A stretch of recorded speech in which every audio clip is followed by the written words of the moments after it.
Are you looking for peace of mind at your doorstep? Look no further. With the Blink Video Doorbell, your home's entrance is always within your control. Check out the link in the video description to learn more and get your Blink Video Doorbell on Amazon. Your home is in your hands. A mother who bugged her ex-boyfriend's car and redirected his post in a bid to get more child support is facing jail for stalking. Veronica Jackson, 44, secretly placed a tracker on Kevin McCormick's vehicle and diverted his letters to a drop-off location in a bid to prove he had a job and could afford £200 monthly maintenance. Jobless Mr. McCormick had claimed he was only able to give £6.25 a week to help with the upkeep of the couple's 12-year-old daughter. Warrington Magistrates Court heard the pair had began a relationship in 2010 and had a daughter together in 2012, but they split up 8 years later. The court was told Mr. McCormick received a series of messages from Jackson, from Macclesfield, Cheshire, showing routes he had taken to and from his home. They also included the times of the journeys and messages from Jackson saying, "I know where you are, I know what you are doing." Other texts read, "I have enough evidence to have you done for benefit fraud." Picture log-ins all sorts. "So we can sort this out between us, or I will take the official route. Are you going to talk, Kevin? I want you to pay for our daughter as you should be doing. You've made a really bad error for the last few months." During her campaign, Jackson, who runs a hair extensions business, found out Mr. McCormick was due to lose his rented flat when private letters sent to him by his landlord were diverted.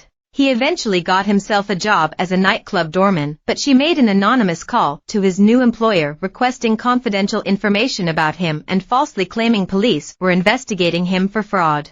Jackson was eventually reported to police after Mr. McCormick contacted the Royal Mail to ask why he had not been getting any letters and was supplied with a forwarding address. He made his own inquiries at the drop-off address where the post was being forwarded, and was shocked to find Jackson's car parked in the drive. When police arrested her, they found a sack of mail at her home with letters addressed to him which had been opened.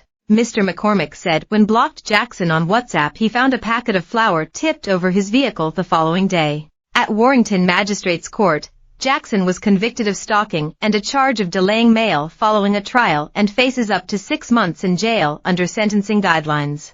Jackson pleaded guilty to theft of mail. She will be sentenced later this month.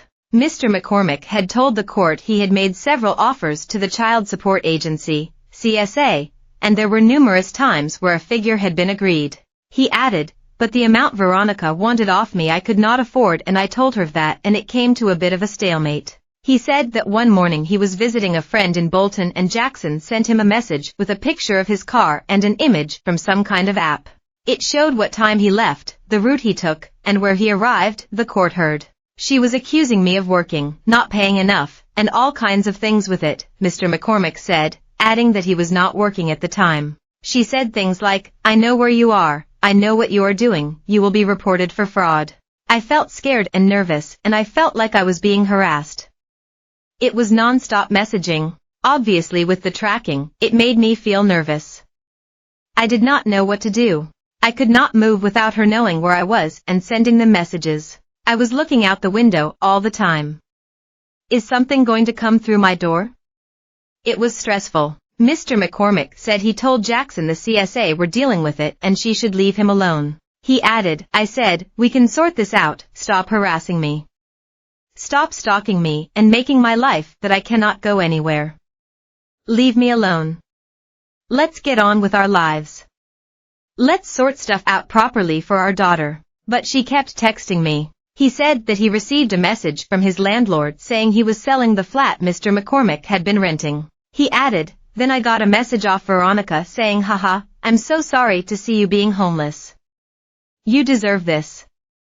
You are being evicted.' I asked myself, how does she know this, and I even went to the stage of ringing the estate agent to ask, 'Is there someone in your office leaking information?' It was blowing my mind how she knew this."